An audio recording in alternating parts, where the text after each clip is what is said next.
नमस्कार, बहुत स्वागत है आप सभी का आपके प्रोग्राम कहानी कुर्सी की में। मैं हूं सौरभ शर्मा आपके साथ और हमारे साथ पूरा पैनल हमारे मेहमानों का हर्षवर्धन त्रिपाठी जी, विनोद अग्निहोत्री जी, राहुल महाजन जी और समीर चौगांवकर जी स्टूडियो में आ चुके हैं। आप सबका बहुत स्वागत सर। आज बहुत सारी खबरें हैं व्यूअर्स, इसलिए कोशिश करेंगे कि कोई खबर आपकी छूटे ना, और सियासी डेवलपमेंट तो जबरदस्त है। आज पटना में 85 साल के बाद कांग्रेस पार्टी की सीडब्ल्यूसी की मीटिंग होने जा रही है, उसकी बात करेंगे। फिर शाम में पूरा महागठबंधन मतलब तेजस्वी यादव, राहुल गांधी सब एक अति पिछड़ा सम्मेलन करने जा रहे हैं, उसमें उसकी बात हम करेंगे। अचानक ये सम्मेलन क्यों, और उससे पहले ही उसका प्रीएम्प्ट करने के लिए उसकी काट के तौर पर आज फुल पेज विज्ञापन नीतीश कुमार जी ने निकाले हैं पटना के सारे अखबारों में। उन विज्ञापनों में क्या कहा गया है ये भी आपको बताएंगे। लेकिन सबसे पहले आइए बात कर लेते हैं बिहार में आज से शुरू होने जा रही सीडब्ल्यूसी की बैठक की। आजादी के बाद पहली बार पटना में सीडब्ल्यूसी की बैठक हो रही है, तो अपने आप में एक बड़ा संदेश है। सीडब्ल्यूसी की बैठकें आमतौर पर दिल्ली में ही होती थी, या मान लीजिए कहीं अधिवेशन हुआ कांग्रेस पार्टी का तो वहां उस बहाने सीडब्ल्यूसी हो जाया करती थी। लेकिन सीडब्ल्यूसी अलग से आयोजित की जाए किसी अलग राज्य में, दिल्ली के बाहर, ये बड़ा रेयर होता है। तो इसलिए ये जो मैसेजिंग है आज की इस कार्यक्रम की, ये बहुत बड़ी है। कांग्रेस पार्टी बिहार चुनाव जीतने के लिए तेलंगाना मॉडल अपनाना चाहती है, इसीलिए 85 साल के बाद यहां सीडब्ल्यूसी हो रही है। बैठक में कांग्रेस के अध्यक्ष मल्लिकार्जुन खड़गे, कांग्रेस सांसद राहुल गांधी, ये दोनों वहां पर पहुंच चुके हैं। हमें जो अभी तक जानकारी आई थी उसके मुताबिक सोनिया गांधी प्रोग्राम में आज नहीं जा रही थी। प्रियंका गांधी के आने पर भी सस्पेंस है, क्योंकि उनको फिर 26 तारीख को पटना आना ही है। वो अलग से एक महिलाओं के लिए घोषणा पत्र जो है वो जारी करेंगे। लेकिन 170 डेलीगेट्स यहां पर हैं। सोनिया जी की तबियत ठीक नहीं है, इसलिए वो नहीं आई। बैठक हो रही है पटना के सदाकत आश्रम, जो कि कांग्रेस का मुख्यालय है। और खास बात यह है कि सदाकत आश्रम में इससे पहले जो आखिरी बैठक हुई थी सीडब्ल्यूसी की, 1940 में हुई थी। 85 ईयर्स के बाद कांग्रेस की सबसे बड़ी समिति की बैठक यहां पर हो रही है। और माना जा रहा है कि कांग्रेस इस सीडब्ल्यूसी की बैठक में बिहार चुनाव को लेकर के कुछ खास तरीके की रणनीति तैयार करेगी। खास तौर पर वोट चोरी मुद्दा होगा, क्योंकि राहुल गांधी का वो सबसे बड़ा मुद्दा है। आरक्षण की सीमा 50% से बढ़ाना, इसका दबाव बनाना। बिहार में चूंकि जातिगत सर्वे जो है वो हो चुका है, उसमें भी ये बात हुई थी कि 65% कर दिया जाए आरक्षण को, तो उसको लेकर के भी दबाव बनाया जाएगा नीतीश कुमार पर और केंद्र सरकार पर। और चुनाव आयोग की कार्यशैली पर सवाल उठाए जाएंगे एक बार फिर।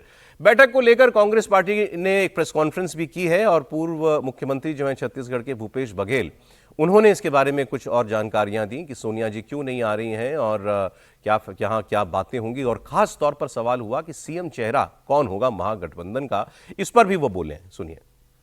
कि मैडम की तबीयत, वो मैडम आना चाहती थी लेकिन तबीयत थोड़ी सी ढीली होने के कारण से वो नहीं आ पाया। देखिए, महागठबंधन की जब बैठक होगी और इस मामले में जब चर्चा होगी तो उस समय फैसले होंगे।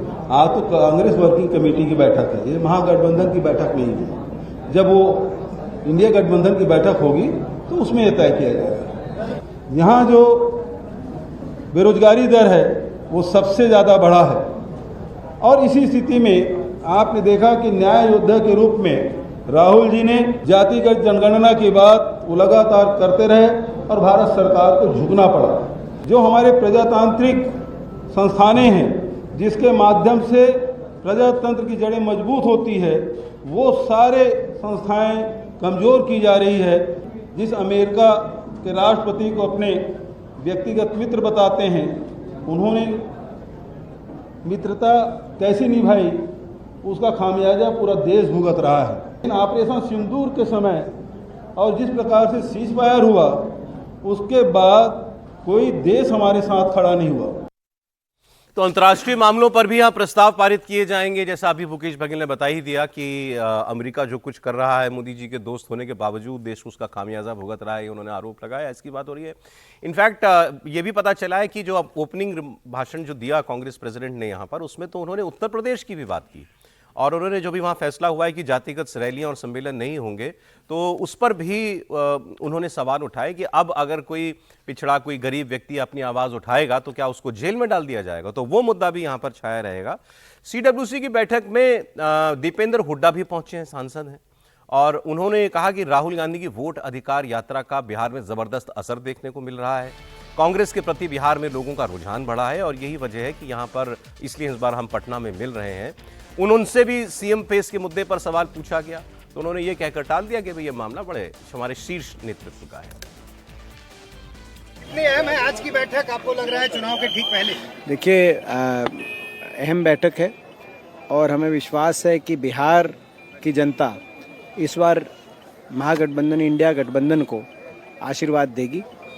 बिहार की जनता बदलाव चाहती है और जिस तरीके से वोटर अधिकार यात्रा राहुल गांधी जी ने बिहार के हर लोकसभा क्षेत्र को टच करते हुए करी है, उसका काफ़ी असर देखने को मिल रहा है। कांग्रेस की प्रति लोग के रुझान में काफ़ी बढ़ोतरी हुई है बिहार में और आज कार्य समिति की बैठक यहाँ पटना में की जा रही है। ये अपने आप में एक बड़ा प्रतीक है। सीट शेयरिंग और मुख्यमंत्री का चेहरा, क्या आपको लगता है इस पर भी आज फैसला हो जाएगा? देखिए, ये कांग्रेस का हमारा शीर्ष नेतृत्व इन बातों के जितने भी प्रश्न हैं इन सही समय पे जो कहना होगा आप लोग के आगे कहेंगे। दीपंकर भट्टाचार्य ने तो ये कहा है कि हमें 40 सीटें चाहिए, कांग्रेस का स्ट्राइक रेट जो रहा है उससे हमारा प्रदर्शन अच्छा रहा है। देखिए, ये तो जब भी कोई आपस का गठबंधन होता है सभी के विचार होते हैं और सभी के विचारों को लेकर मंथन होकर और फिर निष्कर्ष निकलता है। तेजस्वी यादव के चेहरे पर क्या आप लोग ये तय कर चुके हैं कि वही मुख्यमंत्री का चेहरा? कि ये हमारा शीर्ष नेतृत्व तो सही समय पे आपको उत्तर देगा इन सभी प्रश्नों को। ये वैसे दीपेंद्र हुड्डा से इतनी जिरह कर तो ली नीतीश हमारे सहयोगी ने, लेकिन वो क्या ही बोल पाएंगे इन सवालों के ऊपर। लेकिन भूपेश बघेल को तो आधिकारिक तौर पर प्रेस कॉन्फ्रेंस करने के लिए भेजा गया था, तो उनका सीएम फेस के बारे में कन्नी काट जाना। डीके शिव कुमार भी आए हुए थे, उनका भी ये कह देना कि ये तो बस चुनाव के बाद जो है तय होगा। तो ये हर मौके पर ये चुभने वाली बातें तो जरूर लगती होंगी आरजेडी को और तेजस्वी यादव को। अब मैं जरा आपको इस पर दूसरे खेमे के रिएक्शन भी दिखा देता हूं। बिहार के डिप्टी सीएम सम्राट चौधरी, उन्होंने कहा कि कांग्रेस ने 55 साल तक देश को लूटा, अब बिहार आकर वो बिहार का विकास देख रहे हैं। तो ये तो हमारे बिहार का प्रचार हो रहा है। कांग्रेस पार्टी ने लगभग 55 वर्षों तक भारत को लूटा है। चुनाव का समय आया है तो आने दीजिए, आना चाहिए, स्वागत है। रोड देखा राहुल गांधी जी ने, बिहार में बिजली देखा, सारी व्यवस्था देख रहे हैं, देखने दीजिए। फायदा हो पाएगा सर चुनाव में इससे, क्योंकि इतने बड़े स्तर पर नेता आ रहे हैं? देखिए, मेरा कहना है कि बिहार का विकास का प्रचार तो करने दीजिए। ये लोग आएंगे तो बिहार का प्रचार होगा। अब सवाल यह कि आज की सीडब्ल्यूसी से परेशान कौन होगा? नीतीश कुमार को, बीजेपी को परेशान होना चाहिए या आरजेडी इससे जो है वो ज्यादा परेशान होगी? पहले जरा कौन आया कौन नहीं आया, समीर जी कुछ उसके बारे में और बता दें। सोनिया जी नहीं आई, प्रियंका जी भी नहीं आई। सोनिया जी का तय था, लेकिन स्वास्थ्य समस्याओं की वजह से सोनिया जी नहीं है। सोनिया जी का माना जा सकता है कि स्वास्थ्य की समस्या चल रही है, लेकिन प्रियंका गांधी का ना आना, भाई प्रियंका गांधी के साथ तो कोई स्वास्थ्य की समस्या नहीं है। प्रियंका गांधी तो गांधी परिवार से है, वायनाड से अब सांसद है, पार्टी का बड़ा चेहरा है, तो प्रियंका गांधी क्यों नहीं है? और ये कहा जा रहा है कि 2 दिन बाद प्रियंका गांधी आएंगी, रैली करना है, तो भाई 2 दिन और बिहार के अंदर घूम लेती। ऐसा होता है कि रैली करना है तो मैं आज नहीं आऊंगी। कांग्रेस वर्किंग कमेटी की बैठक है, कोई बिहार के पार्षदों की बैठक नहीं होने जा रही है कि प्रियंका गांधी वहां से जाए। इतनी बड़ी बैठक है कांग्रेस वर्किंग कमेटी की, बिहार को लेकर आपको निर्णय लेना है, बड़े डिसीजन होंगे। आपके तीनों राज्यों के मुख्यमंत्री आ रहे हैं, आपके तमाम पार्टी के बड़े सारे मुख्यमंत्री, डिप्टी सीएम, प्रदेश अध्यक्ष सब आ रहे हैं। सारे बड़े कांग्रेस वर्किंग कमेटी सबसे बड़ी बैठक होती है, कांग्रेस सबसे बड़ी बॉडी है। उस बैठक में अगर प्रियंका गांधी नहीं आ रही तो ये बता रहा है कि प्रियंका गांधी कांग्रेस वर्किंग कमेटी को कितने महत्व से लेती है। अब शशि थरूर कांग्रेस वर्किंग कमेटी के मेंबर है, शशि थरूर की खबर है कि अभी तक फिलहाल वो पहुंचे नहीं है। मनीष तिवारी आमंत्रित थे, अभी वो नहीं पहुंचे इसके अंदर। आनंद शर्मा कांग्रेस वर्किंग कमेटी के मेंबर है, क्या आनंद शर्मा वहां भी दिख नहीं रहे सुबह से? तो क्या 4 बजे तक तो बैठक चलने वाली है, तो कब पहुंचेंगे, पहुंचे कि नहीं पहुंचे? नाराज खेमा नाराज ही है। अब फिलहाल मुझे तो ये लग रहा है कि नजर नहीं आ रहा है वहां पर। और प्रियंका गांधी का ना पहुंचा मुझे लगता है सबसे बड़ी खबर है कि क्या प्रियंका गांधी पार्टी से नाराज चल रही है, क्या बिहार में लेकर जो निर्णय राहुल गांधी ले रहे हैं उससे वो सहमत नहीं है, जिसके कारण प्रियंका गांधी ने दूरी बना ली है। देखिए, ये एक ऐसी बैठक होती है कि वैसा नहीं है कि भाई जैसे चुनाव समिति की बैठक होगी तो उसमें उम्मीदवारों की बात होगी, कितनी सीट लड़नी है। यहां तो एक ब्रॉड रेंज ऑफ इश्यूज पर लोग अपनी अपनी बात करते हैं और फिर प्रस्ताव पारित करते हैं। जैसे अंतर्राष्ट्रीय मामलों पर भी आपने सुना, आरक्षण बढ़ाना ये एक बड़ा मुद्दा है यहाँ का, और वोट चोरी साथ साथ में। नहीं, आपको लग रहा है कि सीडब्ल्यूसी ब्रॉड रेंज के लिए हुई है? कहते तो ऐसा ही है। ये लालू जी और तेजस्वी जी पर दबाव बनाने की कोशिश। 1940 के बाद अगर सदाकत आश्रम में बैठक हो रही है तो एक लाइन का एजेंडा है, उस एजेंडे को कैसे और मजबूत बनाएं उसके लिए अंतर्राष्ट्रीय बात भी कर लेंगे, राष्ट्रीय बात भी कर लेंगे, आरक्षण भी कर लेंगे, लेकिन एक लाइन का एजेंडा है, वो एजेंडा ये है कि क्या तेजस्वी यादव, लालू प्रसाद यादव जी ये कांग्रेस पार्टी को 70 या उससे अधिक सीटें देने वाले हैं। इसके अलावा और कोई मसला नहीं। और अभी जिस तरह की स्थिति है उसमें कांग्रेस और राष्ट्रीय जनता दल के बीच में कम्युनिकेशन की मुश्किल हो गई है। ये पहले वाला समय नहीं रहा। पिछले 3 महीनों में कांग्रेस पार्टी और राष्ट्रीय जनता दल के बीच में कम्युनिकेशन की गंभीर समस्या हो गई है। भले वो ऐसा कहने का आधार नहीं, आधार बड़ा साफ दिखता है ना। आपके प्रभारी की बात नहीं होती है, आपका अध्यक्ष कहता है कि हम बाद में तय करेंगे। तेजस्वी यादव की पार्टी के लोग कहते हैं कि अच्छा तेजस्वी के अलावा भी कोई नेता है क्या। तेजस्वी को मंच पर जाकर कहना पड़ता है कि जब तेजस्वी की सरकार आएगी, ये सब उनको बताना पड़ रहा है। और इस सब के बीच में दोनों पार्टियों की जो टॉप लीडरशिप है उसके बीच में कोई बातचीत नहीं। पिछले 3 महीने से कोई बातचीत नहीं है। यहां तक कि 16 दिनों की जो यात्रा थी, उस यात्रा की भी कोई ऐसी रणनीति बनी हो, उस रणनीति के तहत कुछ हुआ हो, ऐसा नहीं जो मुझे जानकारी मिली। अभी सबसे बड़ी मुश्किल क्या है? तेजस्वी यादव और उनके आसपास के लोगों का मानना है कि कांग्रेस कुछ जोड़ने वाली नहीं है, लेकिन कांग्रेस हट गई तो नुकसान हो जाएगा। अगर कांग्रेस ने कहीं कुछ रिवोल्ट कर दिया, कुछ गड़बड़ कर दी, और उनका यह मानना है कि जो कांग्रेस थोड़ा सा अपनी शक्ति दिखाने की कोशिश कर रही, इससे नुकसान हो रहा है। उनका यह मानना है कि राहुल गांधी को और कांग्रेस पार्टी को कम से कम इस चुनाव में राष्ट्रीय जनता दल के पीछे खड़ा होना चाहिए। लेकिन सीडब्ल्यूसी करना, इसका सीधा सा मतलब है माहौल बना के रखना। और जब वहां सारे कांग्रेस के बड़े नेता रहेंगे तो कोई माने या ना माने, बड़ी पार्टी का थोड़ा ऑरा तो होता ही है। आप कह रहे हैं आरजेडी पर दबाव बनाने के लिए हो रहा है। इसके बाद लेकिन शाम के कार्यक्रम में तेजस्वी यादव और राहुल गांधी दोनों एक साथ होंगे, उसके बाद मैं पहले करता हूं। लेकिन सर, आपके लिए क्या अहमियत है इस प्रोग्राम की, और वाकई क्या आरजेडी पर इससे कोई प्रेशर बनाना जा रहा है? कल भी मैंने कहा था, जब इस पर चर्चा हो रही थी तो मैंने इस बिंदु को भी उठाया था। देखिए, जहाँ जिस राज्य में चुनाव होता है, आमतौर पर पार्टियां जो है, जो बड़ी पार्टियां हैं, नेशनल पार्टियां, वो वहाँ पर अपना कार्यक्रम करती हैं। भारतीय जनता पार्टी भी अपना जो महासमिति की बैठक होती है वो चुनाव वाले राज्यों में करती है। कांग्रेस भी करती है, हैदराबाद में किया था, बेंगलोर में किया था, अभी गुजरात में वर्किंग कमेटी की बैठक की थी जिसमें राहुल गांधी ने वो सर, मैं ये पढ़ रहा था अभी, सॉरी, कि वो पूरा डिटेल थी कहाँ सीडब्ल्यूसी। तो ये था कि सीडब्ल्यूसी तो दिल्ली में ही होती थी, लेकिन अगर अधिवेशन हो रहा है तो वहां सीडब्ल्यूसी हो जाए, वो अलग बात है। ये स्पेशल इसीलिए कि ओनली सीडब्ल्यूसी इज बीइंग अधिवेशन के साथ तो होती ही है सीडब्ल्यूसी बैठक, वो तो मैंडेटरी है। लेकिन कभी कभी रेयरली उन राज्यों से, गुजरात में भी हुई, ये रेयर है, लेकिन हाँ, गुजरात में भी हुई थी सीडब्ल्यूसी बैठक इलेक्शन के टाइम के पहले। तो इस तरह से ये करते हैं। उसका 2 मैसेज होते हैं। पहला मैसेज तो होता है कि आपने वर्कर को थोड़ा सा उसके अंदर उत्साह पैदा होता है, भाई बड़े नेता आ रहे हैं, राष्ट्रीय नेता आ रहे हैं, एक माहौल बनता है, मीडिया में खबरें आती हैं, नेताओं से कार्यकर्ताओं को मिलने का मौका मिलता है, ये सब होता है। और दूसरा, कार्यकर्ता जब गैल्वनाइज होता है। अब चूंकि यहाँ महागठबंधन का मामला है तो जाहिर है जब बड़े कांग्रेस ज़्यादा जोर शोर से अपने को प्रोजेक्ट करेगी तो जो सहयोगी दल है उन पर एक दबाव तो बनेगा ही। इसमें कोई मतलब दबाव ये बनेगा कि भाई ज़्यादा सीटों को लेकर बार्गेनिंग अभी होनी है, मुख्यमंत्री के चेहरे को लेकर के बातचीत, वैसे तो उसमें कोई डाउट नहीं है, तेजस्वी यादव हैं, लेकिन वो आरजेडी ने उनको घोषित किया है, अभी महागठबंधन ने घोषित नहीं किया है।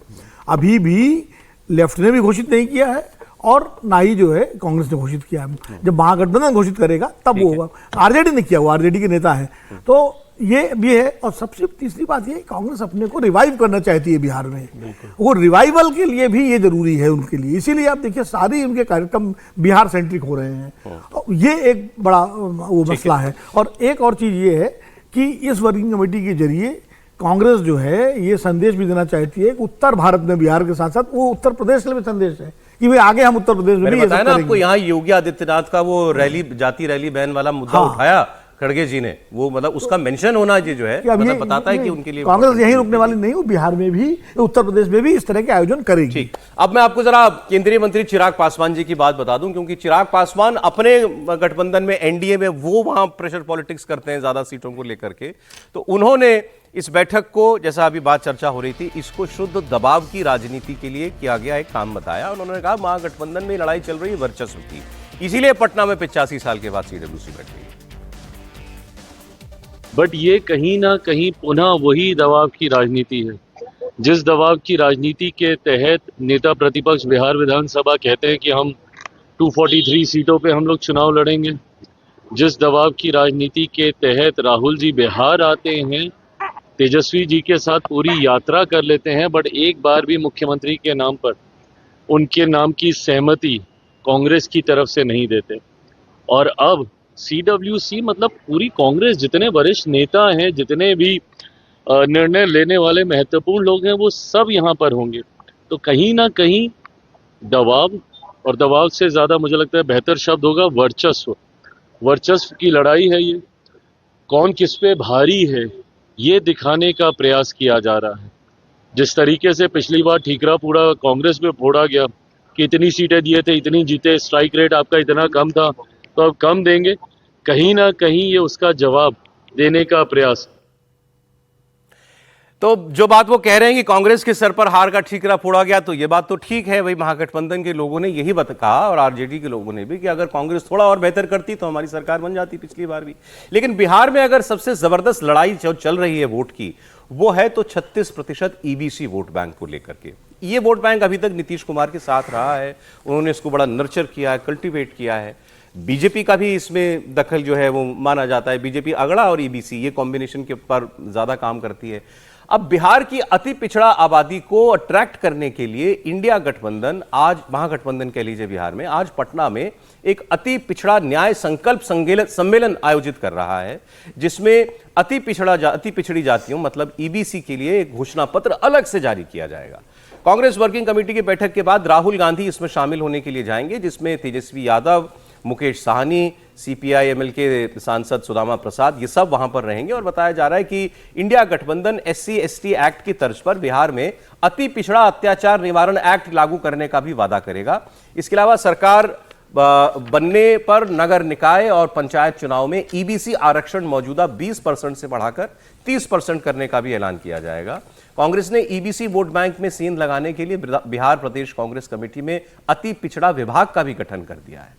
तो पिछले कुछ वक्त से कांग्रेस में अति पिछड़ा विभाग के द्वारा पूरे बिहार में एक न्याय यात्रा के लिए कर्पूरी रथ भी चलाया गया था। अप्रैल में राहुल गांधी ने पटना में अति पिछड़ा समाज के लोगों को संबोधित भी किया था। अब ये एनडीए का वोट बैंक है, तो इसलिए उसमें सेंधमारी करने के लिए आरजेडी और कांग्रेस टिकट बंटवारे में ईबीसी को प्राथमिकता देंगी, ऐसा इस बार माना जा रहा है। इंडिया गठबंधन में मुकेश साहनी के रूप में अति पिछड़ा वर्ग का एक बड़ा चेहरा है।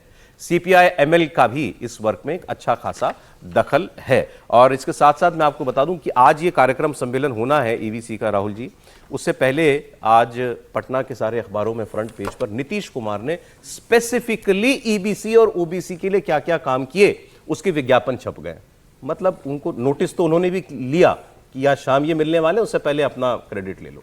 नेचुरल, ये बात बिल्कुल साफ है। देखिए, इन चुनावों में जो सबसे ज़्यादा खतरा है वो जेडीयू के वोट बैंक को, और जेडीयू के वोट बैंक में ईबीसी जो आता है उसको लेकर नेचुरली खतरा रहेगा कि लोगों को लगता है नीतीश कुमार जो हैं उनकी सेहत को लेकर या उनके आगे नेतृत्व को लेकर वो जो शंकाएं हैं वो कहीं ना कहीं जो है आपको साफ दिखाई देती हैं। जो नीतीश कुमार, जैसे आप विज्ञापन की बात की आपने, अदरवाइज की, लेकिन ये भी बात सही है कि नीतीश कुमार ने ही तो पूरा सर्वे करवाया था और उसमें ये सारी चीज़ें निकल के आई थी कि भाई ईबीसी में कितने हैं, बाकी पिछड़े वर्ग कितना है, बाकी क्या है, ये सारा उन्होंने ही करवाया था। तो ऐसे में तो वो दबाव बना रहे ना कि इसको आपने क्यों नहीं लागू करवाया मोदी जी से कह के। नहीं, वो ठीक है दबाव बना रहे, पर उन्होंने भाई बीजेपी को उस वक्त तो बहुत ज्यादा इसके मतलब प्रो नहीं थी ना कि ऐसा सर्वे करवाया जाना चाहिए। लेकिन उन्होंने करवाया, बिहार बीजेपी साथ थी, लेकिन तभी ऑपोजिशन में। मैं केंद्र की बात कर रहा हूँ। ऐसा बहुत सारा इंथ्यूजियाज्म तो नहीं था उस वक्त कि ऐसा किया जाना चाहिए, लेकिन नीतीश कुमार ने करवाया। तो ऐसे में नीतीश कुमार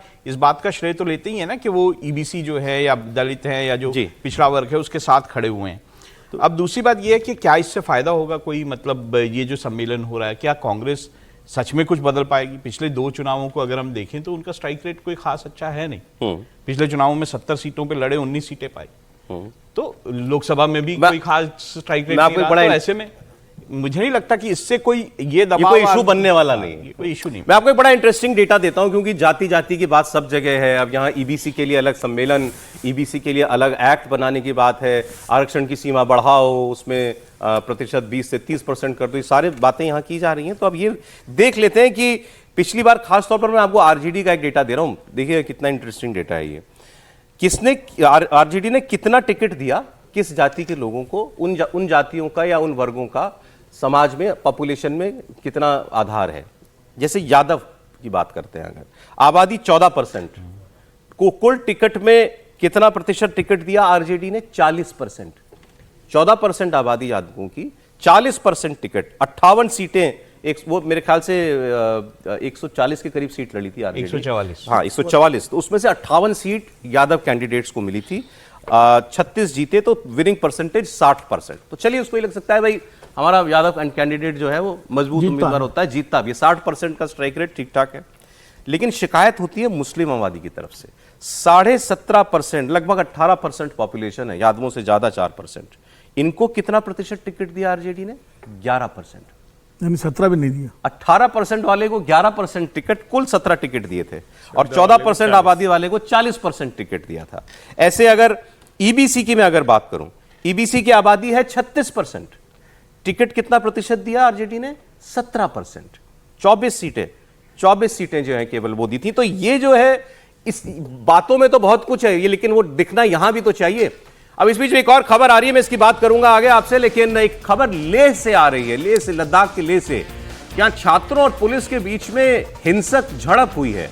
ये जो स्टूडेंट्स थे, ये सोनम वांगचुक के समर्थन में प्रदर्शन कर रहे थे, और इस बीच छात्रों की पुलिस से झड़प हो गई। छात्रों ने CRPF की गाड़ी में आग लगा दी है। ये छात्र केंद्र सरकार के खिलाफ लगातार नारेबाजी कर रहे थे। सोनम वांगचुक अलग अलग मुद्दों को लेकर के एजिटेशन करते रहे हैं। बीच में वो एक बहुत लंबे वक्त तक एक अनशन पर भी थे। उससे क्या होगा सर? आदिवासी क्षेत्र में जब आप उसको शामिल कर लेंगे तो वहाँ की जो जमीन है और जो भी संसाधन है वो आप मतलब नहीं दे सकते, प्रोटेक्शन हो जाएगा, बाहरी व्यक्ति नहीं खरीद पाएगा। ओके, तो अब ये उन्हीं मांगों को लेकर छात्रों का प्रदर्शन यहाँ हो रहा था, लेकिन ये प्रदर्शन हो गया हिंसक। सोनम वांगचुक पर इसलिए हमको बात करनी चाहिए, कौन है सोनम वांगचुक? सोनम वांगचुक का सोशल बेस जो है वो कितना बड़ा है या नहीं है, त्रिपाठी जी? देखिए, सोनम वांगचुक, एक फिल्म आई थी और उसमें क्या नाम था? 3 इडियट्स। हाँ, रणछोड़ दास चाचड़ साहब कैरेक्टर का नाम जो आमिर खान ने निभाया था। तो उसके बाद इनकी प्रसिद्धि बहुत हुई, और सोनम वांगचुक चूंकि इंजीनियर हैं, एक क्षेत्र में अपना इनका प्रयोग होता है, इन्होंने कई अच्छे प्रयोग किए हैं शिक्षा और वहाँ के लोगों के लिए ये बड़ा सम्मानित है, बड़ा इनका ठीक ठाक सा प्रभाव रहता है। लेकिन पिछले कुछ वर्षों में, जैसे एक ये 6 शेड्यूल आपने पूछा कि क्या है, तो 6 शेड्यूल मतलब आप प्रोटेक्शन करने की बात करते हैं, प्रोटेक्शनिस्ट जो पॉलिसी के तहत वहाँ के लोगों के अधिकार हों, वहाँ के लोगों के लिहाज से तय होगा। अब लेह लद्दाख सीमावर्ती इलाका है, यहाँ पर भारत सरकार अपने लिहाज से चीज़ों को तय करती है। सेना का वहाँ बहुत दखल है, बहुत से इलाकों में बार बार ऐसी तनाव की खबरें आती हैं। वहाँ 6 शेड्यूल में डाल देना ये कोई बहुत समझदारी वाला निर्णय तो नहीं होगा। फिर सोनम वांगचुक, कई उनके अपने प्रयोग हैं, छोटे स्तर पर वो प्रयोग अच्छे भी हैं, लेकिन वो चाहते हैं कि उसी के लिहाज से सरकारें काम करें। पर्यावरण को लेकर ये बहुत सी लड़ाई लड़ते रहते हैं। अब जो कुछ जिसको कहते हैं कि जो फिजिबल मांगे होती है वो कई बार पूरी भी होती दिखती है, लेकिन ये तीसरी या चौथी बार अभी अनशन पर बैठे। आज मेरे ख्याल से 9वां 10वां दिन है उनका, और हर दिन वो PM से अपील करते हुए ये बात कर रहे होते हैं, तो शायद उनके समर्थन में लोगों को। मेरा बुनियादी सवाल मेरा ये है कि जब ये जम्मू कश्मीर से अलग किया गया लद्दाख को और यूनियन टेरिटरी बनाया गया, तो उस वक्त ये कहा गया था कि ये लद्दाख के लोगों की मांग थी कि हमारे साथ जो है न्याय नहीं हो पाता है, तो हमको अलग लद्दाख की ऑटोनोमस काउंसिल भी है। हाँ, नहीं तो वो तो तब भी थी, बाकायदा ये लगा था कि उनकी जो बुनियादी जो शिकायत थी उसको एड्रेस कर लिया गया। फिर उसके बाद, लेकिन ये अब ठीक आपने कहा, लगातार कुछ ना कुछ वहां पर जो है ये होता रहता है। उनकी बुनियादी मांग 6 शेड्यूल वाली है, लेकिन चूंकि ये देखिए जैसे गाड़ी में आग लगाई है, अब ये मामला थोड़ा सा ज्यादा गंभीर है ये, क्योंकि आपने ठीक बताया सीमावर्ती इलाका है, सेना की वहां पर काफी मौजूदगी भी है, और ऐसे वहां पर एक वायलेंट प्रोटेस्ट हो जाना ये चिंताजनक बात है। CRPF की गाड़ी में आग लगा दी गई है, लेह में छात्रों और पुलिस के बीच संघर्ष के बीच ये सारी बात हुई है। जी आप कुछ बोल रहे हैं सर? नहीं, मैं कह रहा था कि उनकी मुख्य मांग है 6 शेड्यूल की। उनका कहना है कि लद्दाख में पर्यावरण का जो है और आदिवासी जो, चूंकि उसका करेक्टर, उनका कहना है कि ये ट्राइबल करेक्टर है, यहाँ 90% से ज़्यादा आदिवासी लोग हैं, इसलिए इसको 6 शेड्यूल में लिया जाना चाहिए। जो क्राइटेरिया है उसके हिसाब से ये पूरी तरह फिट बैठता है, वो उनकी मांग है। और मोदी जी के बड़े प्रशंसक रहे हैं वो। जब 2014 में मोदी जी आए थे देश के केंद्रीय उसमें, तो सोनम वांगचुक उन लोगों में थे जिन्होंने मोदी जी के आने का बहुत स्वागत किया था, उनको बड़ी उम्मीद भी थी और वो काफ़ी प्रशंसक रहे। लेकिन धीरे धीरे वो इस मुद्दे को लेकर के लगातार आंदोलन करते रहे और दिल्ली तक आए। दिल्ली में भी अनशन किया उन्होंने, यहाँ भी लद्दाख में भी बैठे, लंबा चौड़ा अनशन भी चला उनका, कई बार वो आश्वासन भी मिला और अनशन तोड़ा भी उन्होंने, लेकिन वो मांग उनकी पूरी नहीं हुई। अब फरवरी में थोड़ी आवाज, तस्वीरों में जो आवाज है वो सुनाते रहिए जी। की फरवरी में केंद्रीय गृह मंत्रालय के साथ बैठक भी हुई थी और उन्होंने कहा था कि हमारी एक मांग है उसे आप पूरा कर दीजिए कि हमारे आप चुनाव करवा दीजिए, पूर्ण राज्य का दर्जा दे दीजिए हमें ले को। हम बहुत लंबे समय तक किसी के अधीन नहीं रह सकते, आप हमें पूर्ण राज्य का दर्जा पहले दीजिए, चुनाव करवाने का घोषणा कीजिए। केंद्र सरकार ने कहा कि ये बहुत संभव नहीं फिलहाल। पूर्ण राज्य का दर्जा कौन चाह रहा है? लेह में मांग रहे हैं। लद्दाख पूर्ण राज्य का दर्जा चाहता है। पूर्ण राज्य का दर्जा जा रहा है, कह रहे हैं बहुत लंबे समय तक हम प्रशासनिक इसमें नहीं रह सकते, सबसे पहले आप हमारे उसमें चुनाव करवाने की घोषणा कीजिए। केंद्र सरकार ने कहा कि अभी हमारा समय नहीं है, हम आगे इस पर विचार कर रहे हैं और आने वाले समय में हम पूर्ण राज्य का दर्जा देंगे। लेकिन चूंकि वो चाह रहे हैं कि तत्काल आप इसको इम्प्लीमेंट करें या सरकार ये घोषणा करे कि आने वाले समय में एक तारीख दे दे, डिक्लेयर कर दे कि इस तारीख के पहले हम चुनाव वहाँ करवा देंगे। केंद्र सरकार फिलहाल उसके लिए तैयार नहीं और उसी के लिए लोग सब इतना वहाँ पर प्रदर्शन किया जा रहा है। तो मुझे लग रहा है कि आने वाले समय में फिर केंद्र सरकार इस पर विचार क्या ये व्यवहारिक मांग है? लद्दाख फिलहाल व्यवहारिक नहीं है। लद्दाख बिल्कुल, अगर आप इस पूरे रीजन को देखें तो अगर आप कश्मीर का रीजन देखेंगे और लद्दाख का बहुत अलग बिल्कुल अलग आपको दिखाई देगा। और वहाँ पे पूरी डेमोग्राफी अलग है, वहाँ पर बुद्धिस्ट बहुत सारे हैं, उनका कल्चर अलग है, बहुत सारा बिल्कुल डिफरेंट है। टेरेन भी अलग है, समाज कल्चर भी अलग है, कल्चर भी अलग है, बिल्कुल ठीक अलग है। तो इसलिए ये मांग करना कि पूर्ण राज्य उसको मिलना चाहिए कोई गलत मांग नहीं है। लेकिन क्या ऐसे क्योंकि वहाँ पे चाइना किर्गिस्तान का प्रेजेंस है, चाइना ने इसी लद्दाख के इलाके में ही अक्सर जो है वो झड़पें हुई हैं। मैं वही बोल रहा हूँ, इसीलिए ये देखिए तस्वीर सर, एक बार तस्वीर में दिखा दूं। ये देखिए तस्वीर, जब थोड़ा उग्र हुए ये लोग, ये छात्र प्रदर्शनकारी जो हैं, तो फिर वहाँ एक गाड़ी फूंक दी गई है पुलिस की। वैसे 4 राज्य हैं जो 6 शेड्यूल में हैं, मिजोरम, असम, अरुणाचल और मेघालय। बेसिकली जहाँ ट्राइबल कल्चर है, इसी आधार पर मांग रहे हैं। नहीं, लेकिन जो बात आप कह रहे थे कि अरुणाचल भी तो चाइना के बॉर्डर पे है, तो बॉर्डर स्टेट्स तो देश में बहुत सारी बॉर्डर स्टेट है और मिजोरम, देखिए राजस्थान, गुजरात सब बॉर्डर स्टेट है। मैंने इसीलिए शुरू में कहा कि यहाँ पे राज्य की मांग करना कोई गलत बात नहीं है। ऐसा नहीं है कि उन्होंने कोई सोनम वांगचुक कोई ऐसी मांग कर रहे हैं जो कि नहीं दी जा सकती। इलेजिटिमेट मांग नहीं है। हाँ, इलेजिटिमेट मांग नहीं है। और मुझे लगता है कि ये आने वाले समय में ये होने भी जा रहा है कि ऐसा होगा, क्योंकि मैंने जैसे कहा कल्चर भी अलग है, पूरी डेमोग्राफी भी अलग है, बड़ा डिफिकल्ट क्षेत्र है, बहुत छोटे छोटे गांव बसे हुए हैं, ट्राइबल बहुत ज़्यादा रीजन है। तो इसलिए मुझे लगता है कि ये मांग ऐसी नहीं है कि जिसको नहीं पूरा किया जा सकता। अब इस पर भारत सरकार का रुख क्या है, ये भी हमें समझना चाहिए। गृह मंत्रालय तो बहुत स्पष्ट बोल दिया था बैठक में कि हम अभी आपको किसी भी तारीख का गारंटी नहीं दे सकते, चुनाव कब करवाएंगे, आने वाले समय में वहाँ पर क्या बेहतर व्यवस्था हो सकती है उसके बाद हम तारीख तय करेंगे। लेकिन वांगचुक का कहना था कि नहीं, आप पहले एक तारीख तय कर दीजिए कि 6 महीने, 8 महीने या 7 महीने के अंदर इस तारीख के पहले आप वहाँ चुनाव संपन्न करवा देंगे। केंद्र सरकार ने उसके लिए बहुत स्पष्ट बना किया है कि वहाँ की भी जो भौगोलिक स्थिति है, वहाँ जो स्थितियाँ हैं, हमको आपको देखिए, ये रिपोर्ट किया गया है कि लद्दाख को पूर्ण राज्य का दर्जा देने की मांग को लेकर ही ये प्रदर्शन है। तो मतलब इस वक्त प्रमुख मांग जो है वो पूर्ण राज्य का दर्जा है। वही एक मांग कही थी बैठक में,